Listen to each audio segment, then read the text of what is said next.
미국 부동산 투자 시리즈. 성공적인 미국 부동산 투자를 위한 첫걸음. 제1편. 미국 부동산 투자의 기본. 왜 지금 미국인가? 안녕하십니까? 성공적인 미국 부동산 투자 시리즈에 오신 여러분을 진심으로 환영합니다. 저는 오늘 시리즈의 첫 문을 열게 된 겨울안개입니다.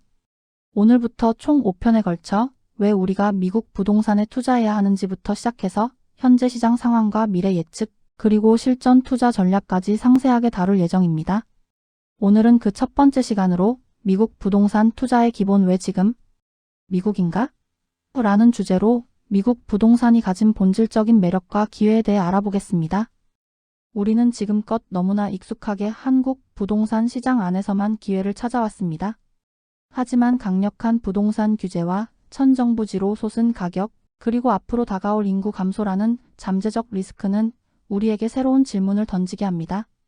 과연 내 자산을 원화 자산, 특히 한국 부동산에만 집중하는 것이 안전할까? 라는 질문입니다. 이러한 고민 속에서 자산 포트폴리오를 다각화해야 할 필요성은 그 어느 때보다 커졌습니다. 그리고 그 가장 강력한 대안으로 떠오르는 것이 바로 세계 최대 시장, 미국 부동산입니다. 오늘 이 시간에는 왜 미국 부동산이 우리에게 새로운 기회의 땅이 될 수 있는지 그 근본적인 이유를 파헤쳐 보겠습니다. 미국 부동산 투자의 첫 번째 매력은 바로 비교가 불가능할 정도의 안정성과 규모입니다. 첫째, 미국 부동산은 세계의 기축 통화인 달러를 기반으로 한 자산입니다. 최근 몇 년간 경험했듯이 경제 위기 상황이 오면 달러의 가치는 오히려 상승하는 경향이 있습니다. 내 자산의 일부를 달러 자산인 미국 부동산으로 보유한다는 것은 단순히 투자 수익을 넘어 인플레이션과 원화 가치 하락의 위험으로부터 내 자산을 안전하게 지키는 강력한 해칭 수단이 됩니다. 둘째, 미국은 세계 최대 경제 대국답게 부동산 시장의 규모와 유동성이 타의 추종을 불허합니다. 한국의 전체 주택 시가총액보다 캘리포니아주 하나의 시가총액이 더 클 정도입니다. 시장이 크다는 것은 그만큼 거래가 활발하고 내가 원할 때 부동산을 사고 팔기가 용이하다는 의미이며, 이는 투자 자산의 황금성 측면에서 매우 중요한 장점입니다. 마지막으로 미국 시장은 매우 투명하고 합리적입니다. 우리는 GILLOW나 REDFIN 같은 웹사이트를 통해 옆집이 얼마에 팔렸는지, 지난 10년간 가격이 어떻게 변했는지 손쉽게 알 수 있습니다. 모든 부동산 중개인이 매물을 공유하는 MLS 시스템 덕분에 특정인에게 정보가 독점되지 않고 누구나 데이터에 기반한 합리적인 의사결정을 내릴 수 있는 환경이 갖춰져 있습니다. 부동산의 가치는 결국 수요가 결정합니다. 그런 면에서 미국은 매우 강력한 장기적 수요를 품고 있는 시장입니다. 가장 중요한 것은 꾸준한 인구 증가입니다. 한국을 포함한 대부분의 선진국이 인구 감소를 걱정하는 지금, 미국은 선진국 중 거의 유일하게 출산과 이민을 통해 인구가 자연적으로 증가하는 나라입니다. 사람이 늘어난다는 것은 곧 주택에 대한 수요가 꾸준히 증가한다는 가장 확실한 신호입니다. 특히 미국 역사상 가장 거대한 인구 집단인 밀레니얼 세대가 본격적으로 주택 구매 시장의 주력층으로 떠오르고 있습니다. 이들이 내 집 마련에 나서면서 앞으로 최소 10년간은 주택 시장의 수요를 단단하게 받쳐줄 것으로 예상됩니다. 그런데 문제는 이러한 강력한 수요에 비해 주택 공급이 턱없이 부족하다는 점입니다. 2008년 금융위기 이후 10년 이상 주택 건설이 부진했던 여파로 미국은 현재 만성적인 공급 부족 상태에 있습니다. 사려는 사람은 많은데 팔 집은 부족한 상황. 이것이 바로 미국 주택 가격이 장기적으로 우상향할 수밖에 없는 구조적인 이유입니다. 미국 부동산, 그거 미국인들이나 하는 거 아니야? 라고 생각하실 수 있지만 미국은 전 세계 투자자들에게 가장 활짝 열려있는 시장 중 하나입니다. 가장 큰 장벽으로 느껴지는 대출, 즉 모기지 문제가 해결됩니다. 미국은 외국인 투자자들을 위한 대출 프로그램을 활발하게 운영하고 있습니다. 물론 내국인보다 조건이 조금 까다로울 수는 있지만 신분과 소득 증빙만 명확하다면 충분히 좋은 조건으로 대출을 받아 투자의 레버리지 효과를 누릴 수 있습니다. 또한 유한책임회사, 즉 LLC 라이어빌리티 컴퍼니라는 제도를 활용하면 아주 안전하게 투자를 진행할 수 있습니다. 비교적 간단한 절차로 LLC를 설립하고 그 법인 명의로 부동산을 구매하면 혹시 모를 법적 분쟁이 생기더라도 내 개인 자산은 완벽하게 보호받을 수 있습니다. 신분을 직접 노출하지 않고 투자할 수 있다는 장점도 있습니다. 이 모든 과정은 외국인에게 차별 없이 재산권을 보장하는 미국의 명확한 법률 및 제도 안에서 투명하게 이루어지기 때문에 안심하고 투자할 수 있습니다. 자, 그럼 지금까지의 내용을 한국 부동산 시장과 비교하며 한눈에 정리해 보겠습니다. 자산 기반부터 다릅니다. 미국 부동산은 안정적인 달러 자산인 반면 한국 부동산은 환율 변동에 노출된 원화 자산입니다. 임대 형태도 핵심적인 차이입니다. 미국은 매달 꾸준한 현금 흐름을 창출하는 월세가 기본이지만 한국은 전세라는 독특한 제도를 기반으로 한 갭 투자가 많습니다. 시장 특성 면에서 미국은 각 주와 도시별로 전혀 다른 특성을 가진 거대하고 다양한 시장인 반면 한국은 수도권 집중 현상이 뚜렷하고 정부 정책에 매우 민감하게 반응합니다. 이러한 규제 환경 또한 미국은 시장 원리를 존중하여 예측 가능성이 높지만 한국은 정부의 잦은 정책 변화가 가장 큰 변수 중 하나입니다. 마지막으로 외국인 투자에 있어서 미국은 대출과 법인 설립이 용이하여 적극적으로 개방하는 반면 한국은 외국인이 투자하기에는 여러 장벽이 있는 것이 사실입니다. 오늘 우리는 왜 지금 미국 부동산에 주목해야 하는지에 대한 세 가지 핵심 이유를 살펴보았습니다. 바로 달러 기반의 안정성, 인구 구조가 보장하는 장기적 성장성, 그리고 외국인에게 열려있는 쉬운 접근성입니다. 결론적으로 미국 부동산 투자는 단순히 집을 사는 행위를 넘어 변동성이 큰 시대에 내 자산을 지키고 세계 경제의 성장에 올라타는 가장 확실한 전략 중 하나라고 말씀드릴 수 있습니다. 오늘 큰 그림을 그려보았다면 이제 구체적인 현실이 궁금하실 겁니다. 그래서 지금 미국 집값은 어떤데? 금리는 괜찮아? 하는 질문이 드실 텐데요. 다음 2편에서는 현재 미국 부동산 시장 현황을 최신 데이터를 통해 속속들이 파헤쳐 보겠습니다. 최근 주택 가격과 모기지 금리 동향, 그리고 현재 시장에서 우리가 반드시 주목해야 할 핵심 지표는 무엇인지 심층적으로 분석할 예정이니 다음 시간도 많은 기대 부탁드립니다. 경청해 주셔서 감사합니다. 미국 부동산 투자 시리즈 2편 현재 미국 부동산 시장 현황 심층 분석 숫자로 확인하는 현재 미국 부동산 시장 현황 심층 분석 안녕하십니까? 겨울안개입니다. 미국 부동산 투자 시리즈 2편 현재 미국 부동산 시장 현황 심층 분석에 오신 것을 환영합니다. 지난 1편에서는 왜 지금 미국인가? 라는 질문에 대해 달러 자산의 안정성, 장기적인 인구 성장, 그리고 외국인에게 열린 투자 환경이라는 세 가지 거시적 포인트를 짚어봤습니다. 2편인 오늘은 그 거시적 장점들이 실제 시장에서 어떻게 나타나고 있는지, 그래서 지금 시장은 어떤지 구체적인 숫자와 데이터를 통해 심층적으로 분석해 보겠습니다. 다시 한번 1편의 핵심을 복기해 보겠습니다. 우리는 미국 부동산을 안정성, 성장성, 접근성이라는 세 가지 키워드로 요약했습니다. 이는 미국 투자의 이론적 배경이자 명분입니다. 하지만 투자는 현실입니다. 아무리 이론적 배경이 좋아도 지금 시장 상황이 좋지 않다면 망설여지는 것이 당연합니다. 오늘의 질문은 이것입니다. 미국 시장의 펀더멘털 1편 내용은 과연 현재 시장 지표와 일치하는가? 지금 시장은 투자자가 진입하기에 너무 뜨겁거나 혹은 위험할 정도로 차가운 상황은 아닐까요? 데이터를 통해 그 답을 찾아보겠습니다. 가장 궁금해하시는 주택 가격 동향입니다. 결론부터 말씀드리면 지금도 오르고 있습니다. 하지만 지역별 편차는 존재합니다. 왼쪽 그래프 이 그래프는 미국 전역의 주택 가격을 보여주는 케이스-실러 지수입니다. 2022년 연준의 급격한 금리 인상으로 잠시 하락하는 듯 했지만 보시다시피 2023년부터 다시 강력한 상승세로 돌아섰습니다. 높은 금리에도 불구하고 가격이 방어될 뿐만 아니라 우상향하고 있다는 점이 핵심입니다. 오른쪽 그래프 하지만 모든 지역이 다 같은 것은 아닙니다.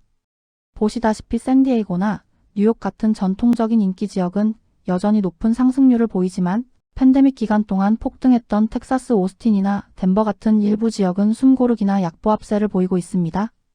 즉, 전국적인 상승세 속 지역별 차별화가 뚜렷해지고 있습니다.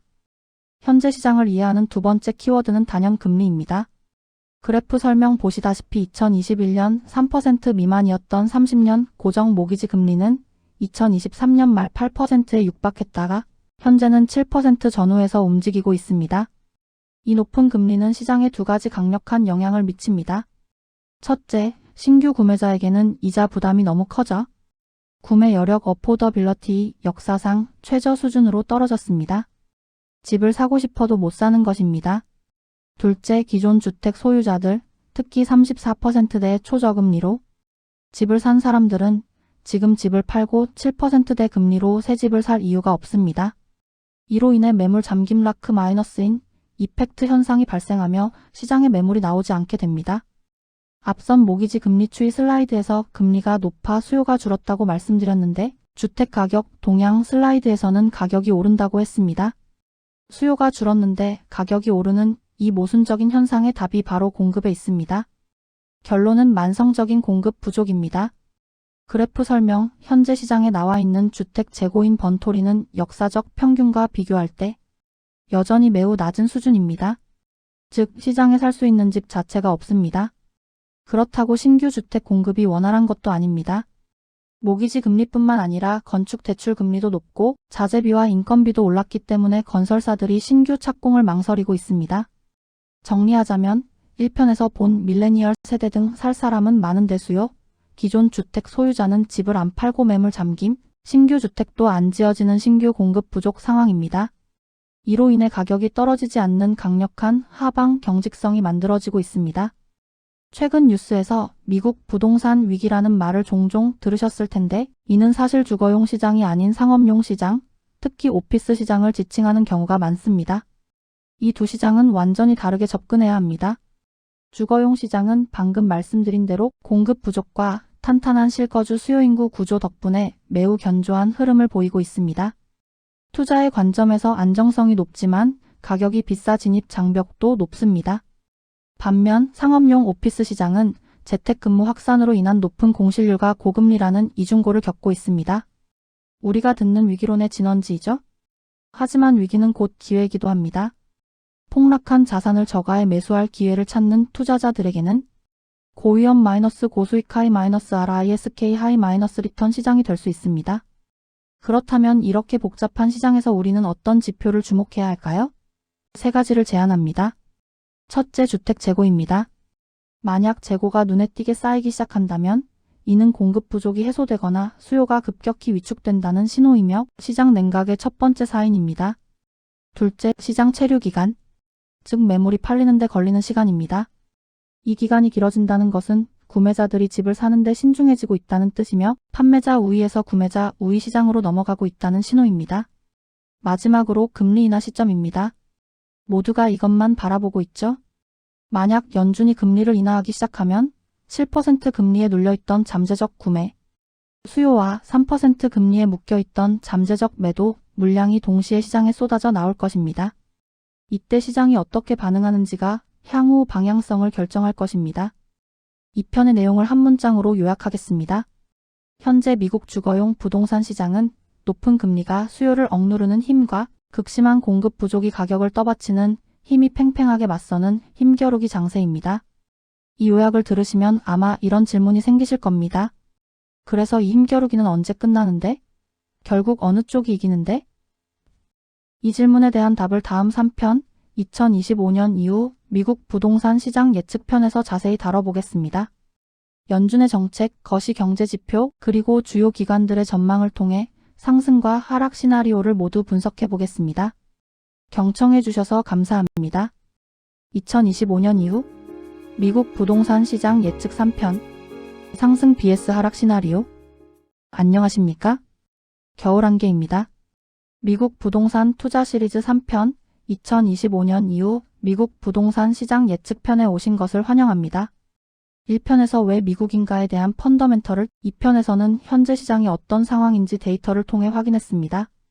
오늘은 투자자들이 가장 궁금해할 미래, 즉 2025년 이후 시장이 과연 오를 것인지 내릴 것인지에 대한 다양한 시나리오와 전문가들의 전망을 심층적으로 분석해 보겠습니다. 지난 2편의 핵심을 한 장으로 요약하면 바로 힘겨루기였습니다. 차트 왼쪽을 가리키며 한쪽에서는 7%대의 높은 모기지 금리가 구매 수요를 강력하게 억누르고 있고 차트 오른쪽을 가리키며 다른 한쪽에서는 역사적으로 낮은 수준의 주택 공급 부족이 가격을 떠받치고 있습니다. 현재 시장은 이 두 힘이 팽팽하게 맞서며 보합세를 이루고 있는 형국입니다. 3편에서 우리가 던질 질문은 이것입니다. 2025년 이 균형은 과연 깨질 것인가? 깨진다면 어느 방향으로? 그리고 이 힘겨루기의 승패를 결정할 가장 중요한 변수는 바로 연준의 금리 정책과 미국의 실물 경기 상황입니다. 오늘 이 두 가지 변수를 중점적으로 다루겠습니다. 첫 번째 키 드라이버, 바로 연준의 금리 정책입니다. 시장의 방향키를 쥐고 있다고 해도 과언이 아닙니다. 그래프 설명 보시다시피 연준은 인플레이션을 잡기 위해 기준금리를 가파르게 올렸고 현재 시장은 연준이 언제 금리를 내릴지 피벗 숨죽여 지켜보고 있습니다. 연준의 목표는 명확합니다. 인플레이션 2% 안정화입니다. 최근 지표가 둔화되면서 시장은 2025년 중반에서 하반기 사이에는 금리 인하가 시작될 것으로 기대하고 있습니다. 금리 인하가 시장에 미칠 영향은 두 가지입니다. 첫째, 모기지 금리가 6%대, 5%대로 낮아지면 구매 여력이 회복되면서 억눌렸던 수요가 시장에 진입할 것입니다. 이것이 긍정적인 측면입니다. 하지만 변수도 있습니다.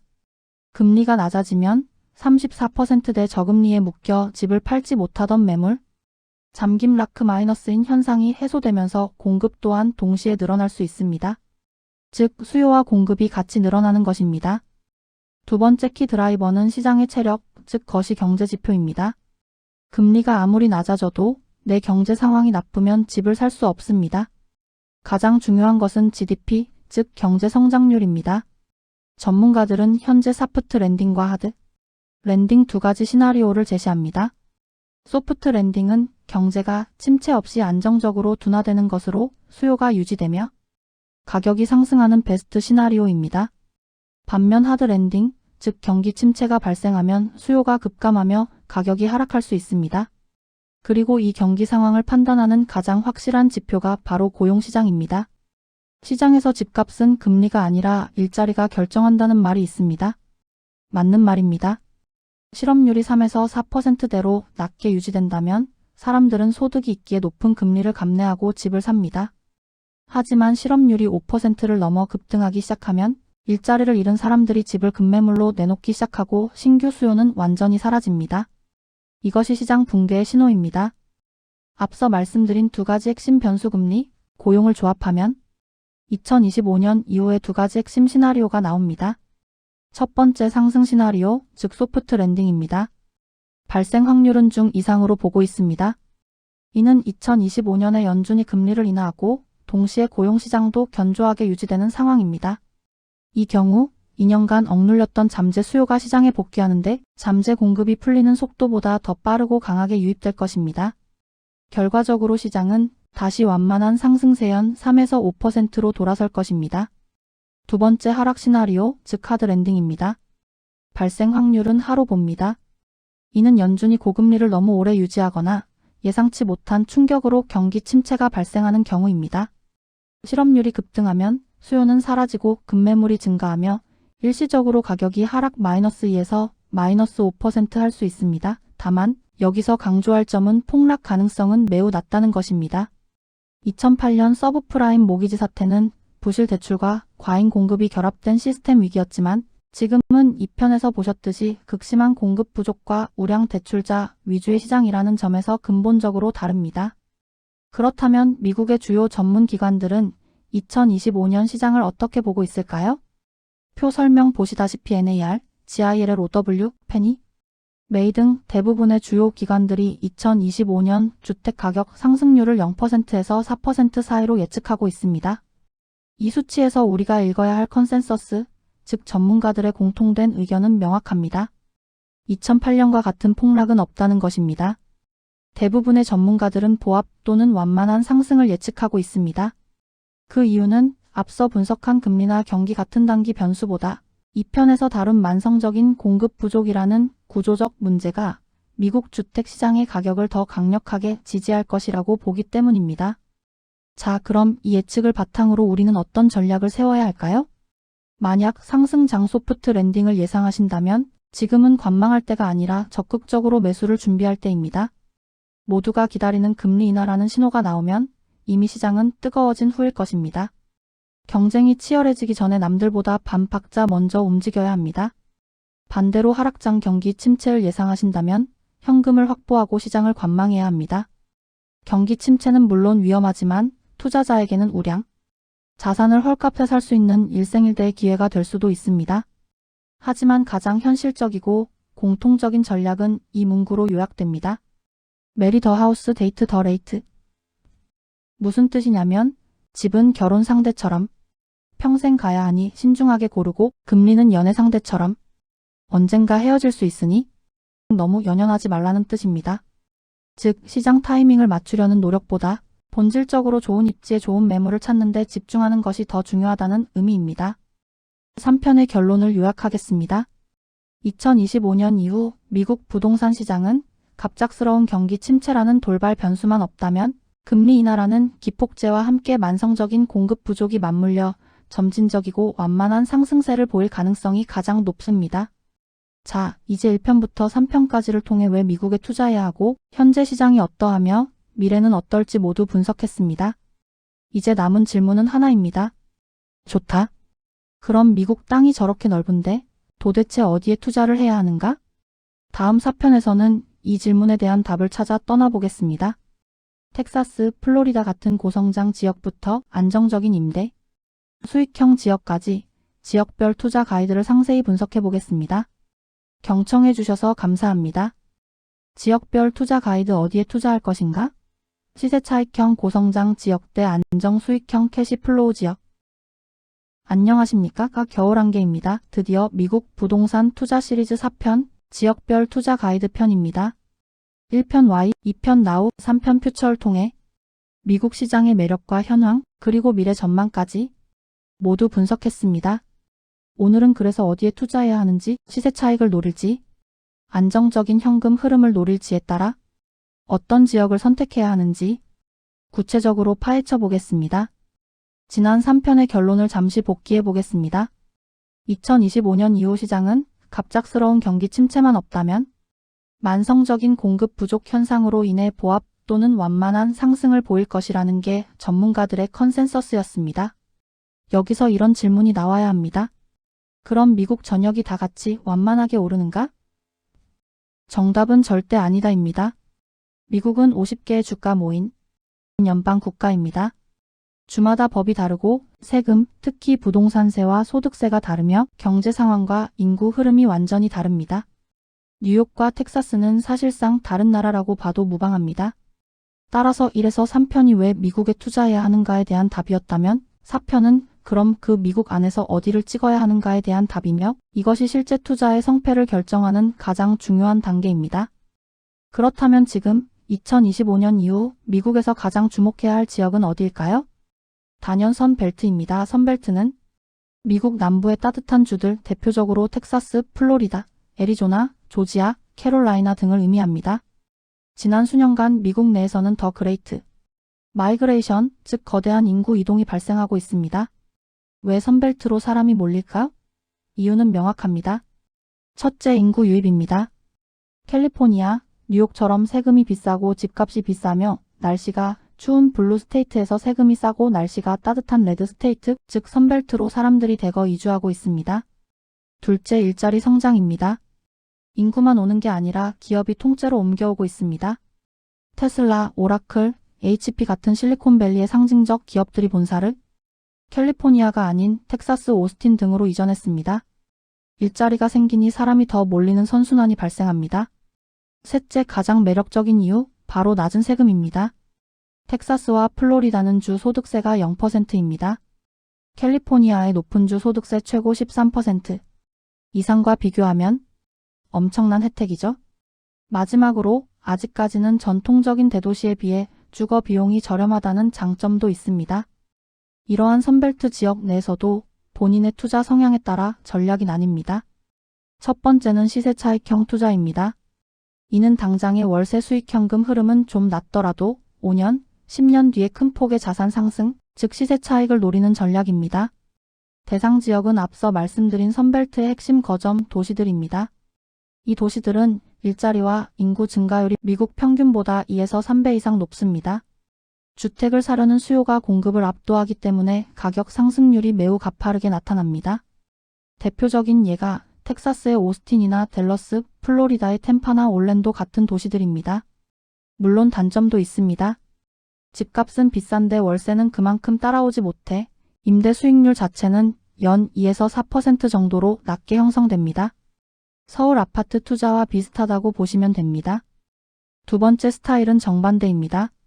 임대 수익형, 즉 캐시플로우 투자입니다. 이는 나는 시세 차익은 크게 기대하지 않는다. 대신 매월 따박따박 안정적인 월세를 받고 싶다는 분들에게 적합한 전략입니다.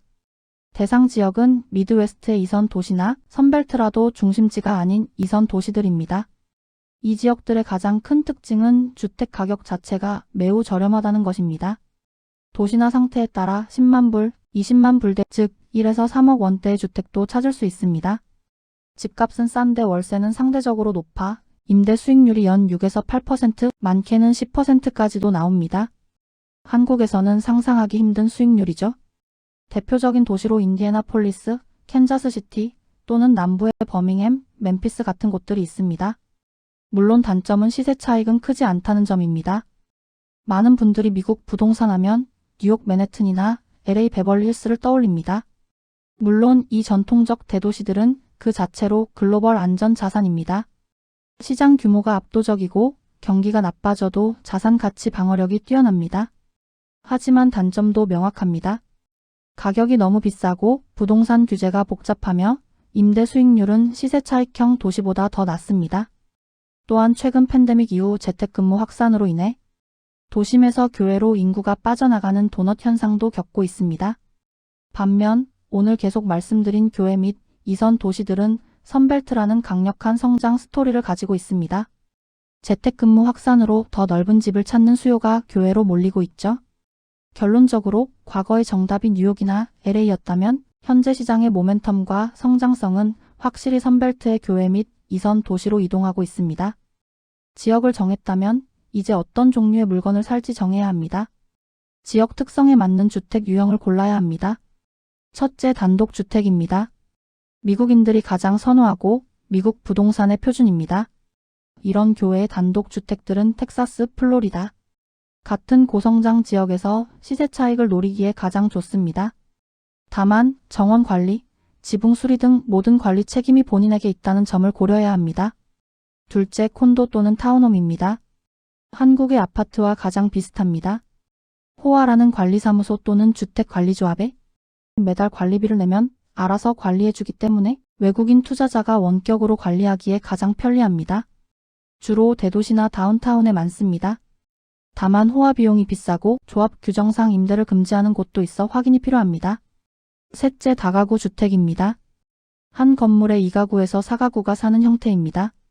이는 앞서 말씀드린 미드웨스트 같은 임대 수익형 도시에서 수익을 극대화하기 위한 최고의 선택입니다. 4개 유닛 중 1개 유닛에서 나오는 월세로 전체 대출 이자를 감당하는 식의 투자가 가능합니다. 참고로 5유닛 이상은 상업용 부동산으로 분류되어 대출이 완전히 달라집니다. 사편을 요약하겠습니다. 미국 부동산 투자의 성공은 어느 주, 어느 도시를 선택하느냐에 달려 있습니다. 이를 위해선 본인의 투자 목적을 명확히 해야 합니다. 나는 10년 뒤 2배, 3배의 시세 차익이 좋다 하시면 선벨트. 고성장 도시의 단독주택을 나는 당장 매월 100만원, 200만원의 월세 현금 흐름이 좋다 하시면 미드웨스트의 다가구 주택을 보시는 것이 맞습니다. 자, 이제 1편부터 4편까지 모든 이론적 분석이 끝났습니다.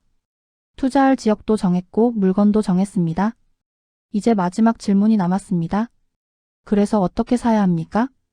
외국인 신분으로 대출은 나오는지, 법인을 세우는 게 좋은지, 재산세, 양도세 같은 세금은 어떻게 되는지, 사기당하지 않으려면 어떻게 해야 하는지, 이 모든 실행에 대한 A to G를 다음 5편 성공적인 미국 부동산 투자 전략과 꿀팁 편에서 총정리해 드리겠습니다.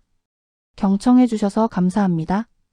성공적인 미국 부동산 투자 전략과 꿀팁 최종 실행편, 이론에서 최종 실행까지 A to G.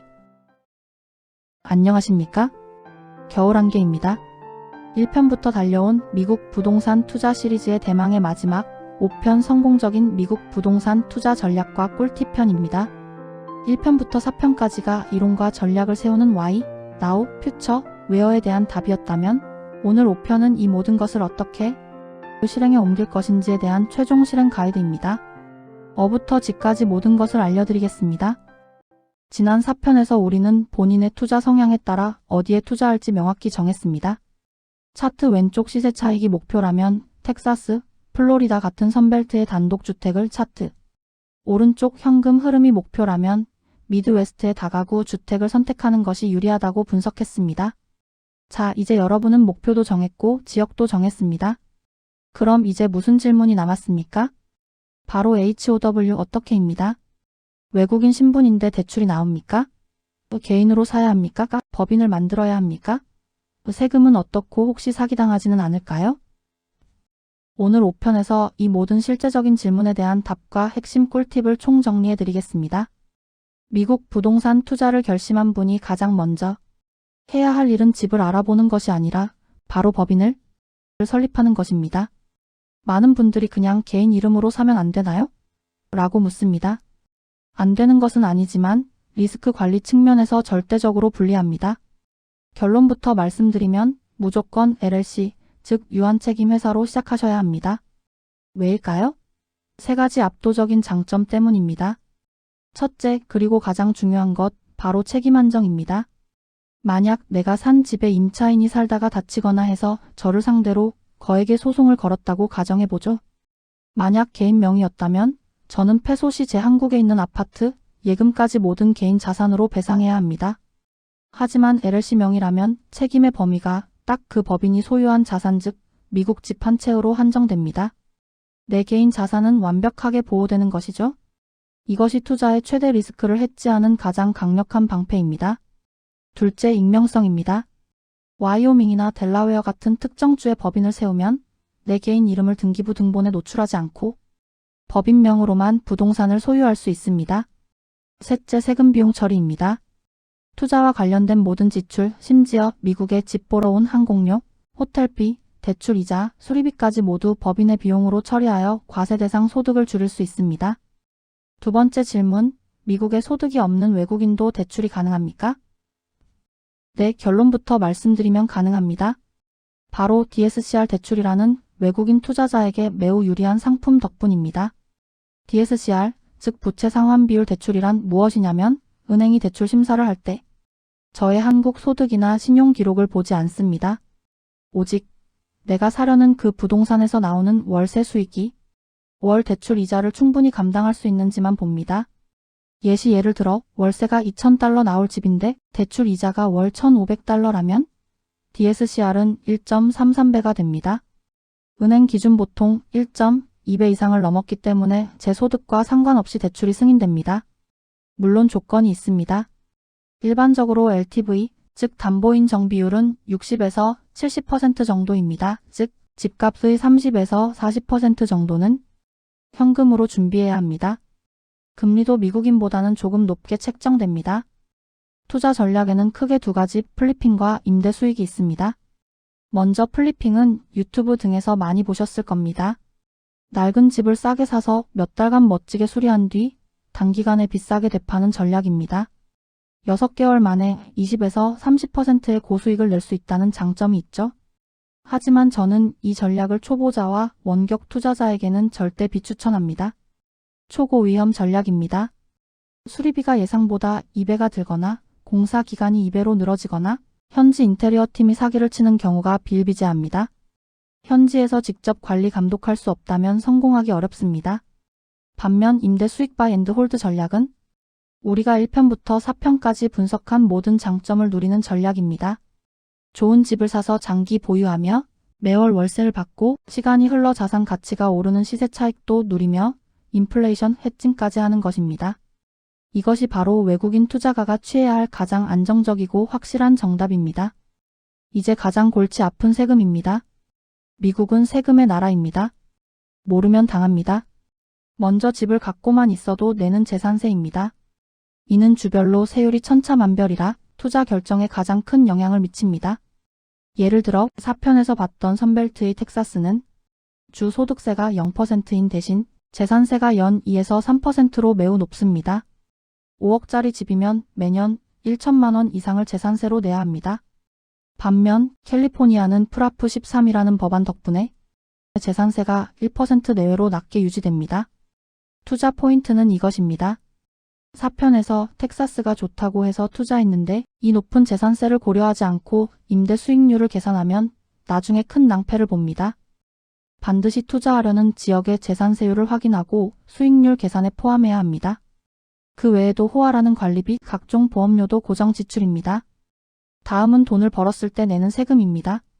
임대소득세는 월세 수익에서 이자, 재산세, 수리비, PM 비용 등 모든 경비를 제외한 순수익에 대해서만 과세합니다. 여기서 핵심 꿀팁은 바로 감가상각입니다. 미국 회계법은 건물은 시간이 지나면 낡는다고 보고 실제 돈이 나가지 않아도 매년 건물 가치의 일부를 비용으로 인정해 줍니다. 이것 덕분에 초반 몇 년간은 임대소득이 발생해도 세금을 거의 안 내거나 합법적으로 적게 낼 수 있습니다. 엄청난 혜택이죠? 양도소득세는 집을 팔 때 남긴 차익에 대한 세금입니다. 1년 미만 단기 보유는 세율이 매우 높고 1년 이상 장기 보유는 낮습니다. 우리는 바이앤홀드 전략이니 당연히 장기 보유 세율을 적용받겠죠? 마지막으로 오늘 내용 중 가장 중요한 퍼타입니다. 미국은 외국인이 부동산을 팔고 돈을 빼돌릴까봐 외국인이 집을 팔면 구매자가 매도 금액의 15%를 떼어 국세청에 일단 납부하도록 강제합니다. 10억의 집을 팔면 1억 5천이 일단 묶이는 겁니다. 나중에 나 양도세 정산 다 했으니 돌려주세요 라고 신청해서 돌려받아야 합니다. 이 절차를 모르고 있다가 매도 자금 전체를 쓰려던 계획에 큰 차질이 생길 수 있으니 반드시 회계사와 미리 준비해야 합니다. 마지막으로 리스크 관리입니다. 1에서 4편의 이론을 완벽하게 마스터해도 이 5편의 실행 단계에서 사기를 당하거나 나쁜 팀을 만나면 모든 것이 무너집니다. 미국 부동산 투자는 사람이 합니다. 현지에서 내 눈과 발이 되어줄 팀이 없으면 원격 투자는 100% 실패합니다. 핵심 팀원은 4명입니다. 1. 투자 전문 부동산 중개인 2. 세금 전문 회계사 3. 계약과 법인 설립을 도울 변호사 그리고 4. 이 모든 것을 현지에서 관리해줄 PM 자산 관리 회사입니다.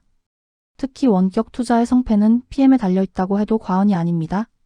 좋은 PM은 공시를 최소화하고 좋은 임차인을 선별하며 수리비를 아껴주지만 나쁜 PM은 사사건건 수리비를 청구하고 공시를 방치하며 내 수익을 갉아먹습니다. 또한 매매가의 2에서 5%에 달하는 취득비용, 예상치 못한 수리비, 공실기간을 항상 고려하여 예비비를 넉넉하게 확보해야 합니다. 자, 이제 1편부터 5편까지의 긴 여정을 마무리할 시간입니다.